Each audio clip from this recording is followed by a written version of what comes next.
संकट उत्तर प्रदेश के सामने पैदा होने जा रहा है। विकास तो पिछड़ ही रहा है, भ्रष्टाचार अपना एक नया कीर्तिमान यूपी के अंदर अपना स्थापित कर ही रहा है। उससे भी गंभीर संकट सुरक्षा का है और उस संकट से उत्तर प्रदेश की 21 करोड़ जनता को जूझना पड़ेगा। महंत जी, उत्तर प्रदेश में मुझे याद है एक बार आपने कहा था कि मायावती और मुलायम सिंह यादव राहु और केतु हैं। हाँ। लेकिन जनता इनसे अलग जाके अगर सोचे तो उसके सामने विकल्प कहाँ है? आपकी पार्टी तो विकल्प लायक स्थिति कभी पैदा नहीं कर पाई। देखिए, एक निराशाजनक स्थिति पैदा हुई है, हम इस बात को मानते हैं। लेकिन सवाल यह है कि समाजवादी पार्टी और बहुजन समाजवादी पार्टी एक तरफ कुआं है, एक तरफ खाई है। और मुझे लगता है कि पब्लिक के सामने ये दो इस रूप में थे, तो मुझे नहीं लगता है कि आपने कुआं छोड़ा है तो खाई में क्यों आप कूद पड़े हैं। और उसके दुष्परिणाम होने थे, वो आज यूपी के अंदर हो रहे हैं। भारतीय जनता पार्टी एक विकल्प बन सकती थी और बनना चाहिए उसे। और मुझे लगता है कि अगर नहीं बन पा रही है तो भारतीय जनता पार्टी के नेतृत्व को भी देखना चाहिए और राष्ट्रवादी ताकतों को भी इस बात को देखना चाहिए। लेकिन पार्टी के उत्तर प्रदेश के संदर्भ में अगर बात करें तो भारतीय जनता पार्टी में वहां सिर्फ नेता दिखाई देते हैं, कार्यकर्ता तो सब दिखाई नहीं दे रहा। लंबे अरसे से उत्तर प्रदेश में नेता दिखाई दे रहे हैं पार्टी के। देखिए, एक अच्छी शुरुआत, मेरा मानना है कि इसमें सुधार होगा। अंधेरे के बाद उजाला होता है। डॉक्टर लक्ष्मीकांत वाजपेयी बीजेपी के प्रदेश अध्यक्ष बने हैं और अभी स्थानीय निकाय के चुनाव में अच्छे परिणाम आए हैं। हमारा मानना है कि लोकसभा चुनाव तक हम लोगों को उस टेम्परामेंट को बनाए रखना होगा। प्रदेश की वर्तमान की जो अराजकता है, इसके खिलाफ एक नई मुहिम चलानी होगी और लोकसभा चुनाव में उसके अच्छे परिणाम आएंगे। और लोकसभा चुनाव का परिणाम इस बात को बता देगा कि 2017 में यूपी में क्या होने जा रहा है। यद्यपि मेरा मानना है कि 2017 तक ये सरकार अपना कार्यकाल पूरा कर पाएगी। अपने अंतर विरोधों से सरकार बीच में ही कहीं जवाब न दे दे, इसमें भी कोई संदेह नहीं। लेकिन भारतीय जनता पार्टी की सेहत की अगर बात करें तो जो मेरे ख्याल से पिछले 2 दशकों से जो 4-5 लोग वहां सक्रिय हैं, अलग अलग किस्म से छत्रप हैं, वो पार्टी रसातल में जा रही है, वो लोग ऊपर जा रहे हैं। तो कहीं बीच में इतना गैप है उनके और कार्यकर्ता के बीच में, और नई लीडरशिप कल्याण सिंह के बाद तो कहीं उभरती दिखी नहीं। देखिए, लीडरशिप दिखेगी, कोई भी आवश्यकता के अनुसार नया आविष्कार होता है, वो आविष्कार यूपी के अंदर होगा। और मेरा मानना है कि निराशा में नहीं बल्कि आशावादी विश्वास होना चाहिए और उसके अनुसार कर्म होना चाहिए। वो विकल्प यूपी में बनेगा, राष्ट्रवादी ताकतों का उभार यूपी में होगा और जातीयता के नाम पर या फिर तुष्टीकरण, संख्यक तुष्टीकरण के नाम पर अराजकता को बढ़ावा देने वाली ताकतें परास्त होंगी और यूपी विकास की ओर उन्मुख होगा और वहां की जनता अपने आप को सुरक्षित महसूस करेगी। राष्ट्रवादी ताकतों के आने के बाद अवश्य होगा, ये मैं विश्वास के साथ करता हूं। लेकिन योगी जी, मुश्किल तब होती है कि जब आप बाबू सिंह कुशवाहा को लाके खड़ा कर देते हैं सामने, तो जो बीजेपी का वोटर है वो तो निराश हो जाता है। देखिए, यह सच था कि हम लोगों ने एक बहुत बड़ा अवसर खोया है। उत्तर प्रदेश विधानसभा का चुनाव एक भ्रष्टाचार के खिलाफ जो एक मुहिम थी, माननीय अडवाणी जी ने पूरे देश के अंदर रथ यात्रा निकाली थी। लगभग 7000 किलोमीटर की यात्रा उन्होंने भ्रष्टाचार के खिलाफ एक आम जन जागरण पैदा करने के लिए उन्होंने पूरे देश के अंदर निकाली थी और उससे एक माहौल बना था। उत्तर प्रदेश विधानसभा चुनाव में हम लोगों की अपेक्षाएं थी कि बीजेपी है, सपा बसपा, तीनों को लगभग 100-125 सीट के आसपास तीनों को मिलेंगे। लेकिन बीजेपी लूच की है। लूच का कारण था कि बहुजन समाजवादी पार्टी की सरकार के भ्रष्ट चेहरों को बीजेपी में शामिल करना, और समाजवादी अब की है इसलिए क्योंकि अखिलेश यादव के एक बयान ने डीपी यादव को जो बाहर का रास्ता दिखाया गया था, उस बयान ने समाजवादी पार्टी के लिए एकाएक आम जनता के सामने एक विकल्प का रास्ता खोला। मुझे लगता है कि गलतियों से सबक सीख करके ही व्यक्ति जब आगे बढ़ता है तो उसका भविष्य उज्जवल हो सकता है। बीजेपी को इस बात को देखना होगा कि आखिर भारतीय जनता पार्टी एक दल है, एक लोकतांत्रिक दल है और उसमें हम लोगों ने कुशवाहा और अन्य ऐसे भ्रष्ट चेहरों का विरोध किया था। पार्टी ने उस बात को माना, उसकी सदस्यता निलंबित की, उसके बाद उन्हें बाहर का रास्ता दिखाया गया। सवाल यह है कि समाजवादी पार्टी में तो लोकतंत्र है नहीं। वहां पे मोहन सिंह ने एक वक्तव्य जारी कर दिया, अगले दिन उन्हें प्रवक्ता पद से हटा दिया गया। बीच में उन्होंने अखिलेश सरकार की कार्यप्रणाली पर एक टिप्पणी की थी, उनको जवाब देते नहीं बन पा रहा था। तो आखिर भारतीय जनता पार्टी में लोकतंत्र जीवित है और उसका प्रमाण है कि जब भी कोई गलत कार्य होता है या होता हुआ दिखाई देता है, अगर हम लोग आवाज उठाते हैं तो उसकी सुनवाई होती है।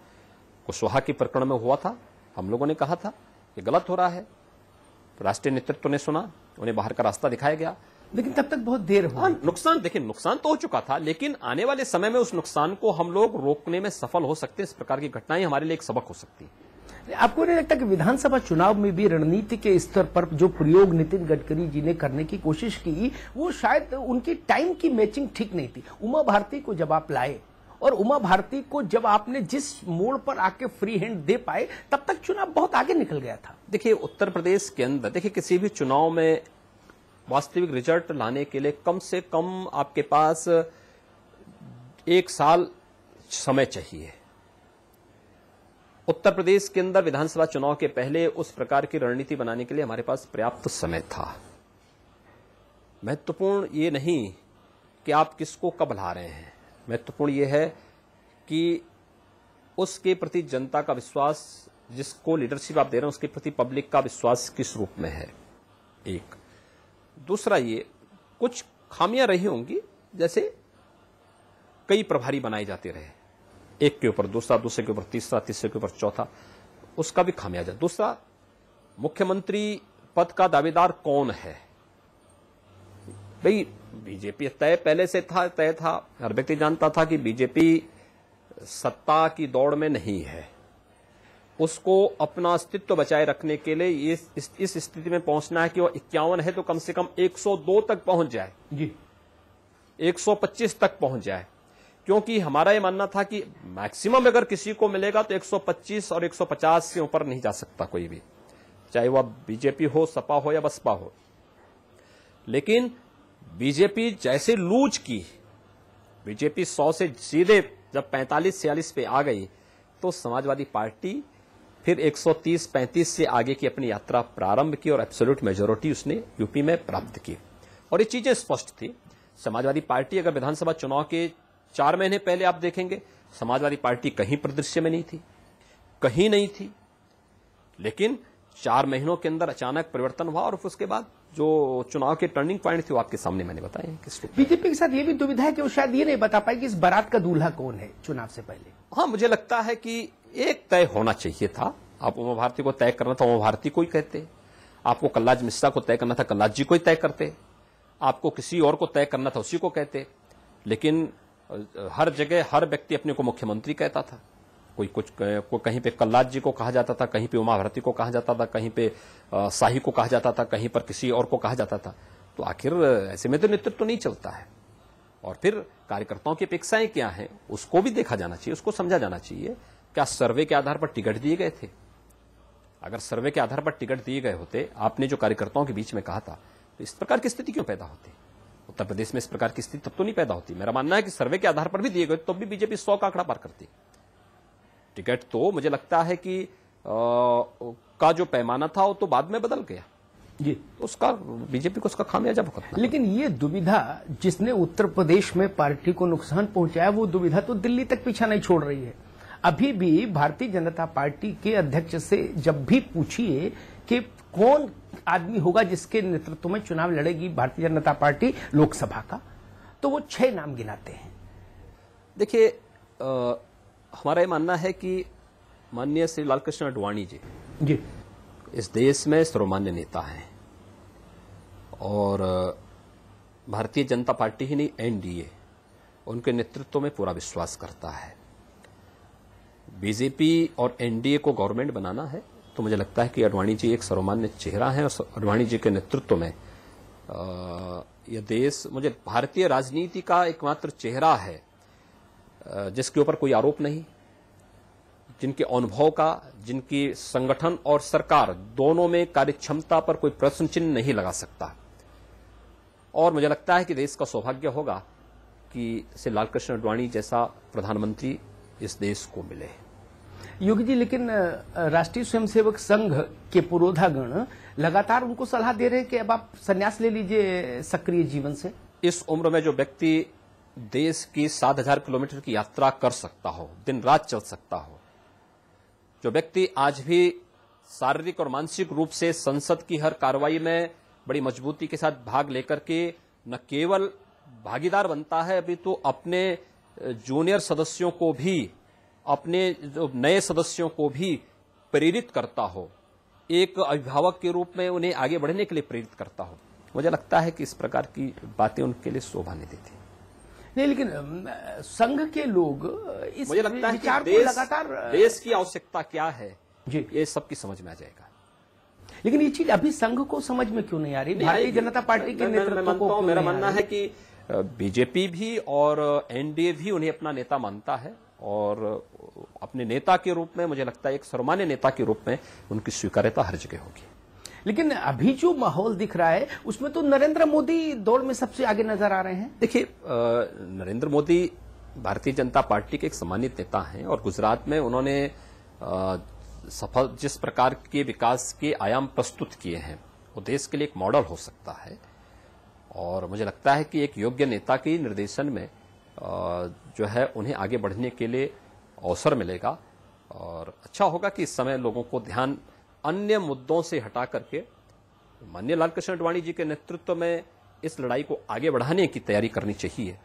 और मेरा मानना है कि देश एक अपनी अस्मिता और अपने अस्तित्व के उस दौर में खड़ा होगा 2014 में कि जहां पर उसको तय करना है कि कांग्रेस नेतृत्व की यूपीए सरकार इस देश को जहां पहुंचाना चाहती है, क्या हम उस षड्यंत्र में शामिल होना चाहते हैं या इस देश को बचाना चाहते हैं। अगर बचाना चाहते हैं तो एक सर्वमान्य नेता के रूप में लालकृष्ण आडवाणी के नेतृत्व में सफलता उन्हें विश्वास करके उनके नेतृत्व में चुनाव को फेस करके यूपीए को पूरी तरह समाप्त किया जाना चाहिए। कांग्रेस जो देश के साथ वर्तमान में गद्दारी कर रही है और देश को सत्यानाश करने पर उतारू है, कम से कम देश को बचाने के लिए। आदित्यनाथ जी, भाजपा और संघ को तो छोड़िए, कांग्रेस भी ये मान के चल रही है कि 2014 का जो चुनाव होगा वो नरेंद्र मोदी बनाम राहुल गांधी होगा। बेनी प्रसाद वर्मा ने अभी कहा।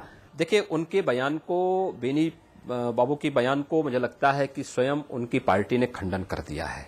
एक दूसरा ये है कि यह हम लोगों के लिए खुशी की बात है ना कि हमारे पास एक नेता है ना, नरेंद्र मोदी भी, कि जिसका भय कम से कम कांग्रेस तो खा रही है, कांग्रेस के नेता खा तो रहे हैं और इस प्रकार के हमारे पास बहुत सारे नेता हैं।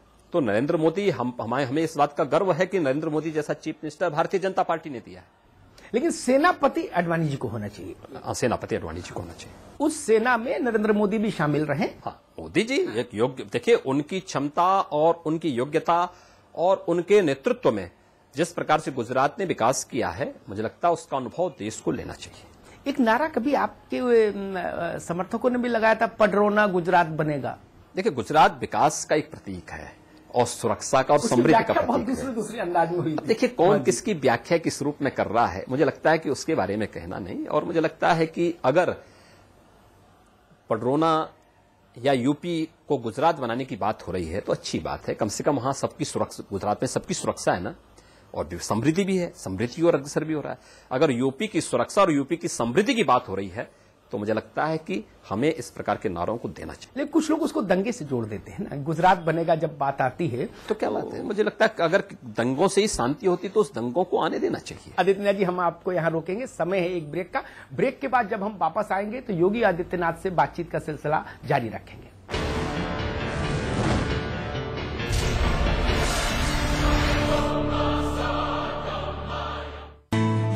India's largest university, with 25,000 students from 26 states of India and 16 countries, 25 international tie-ups, placements in 300 corporates, hostel facility for 15,000 students, ranked amongst the top universities of India, 600-acre campus, lovely professional university, transforming education, transforming India.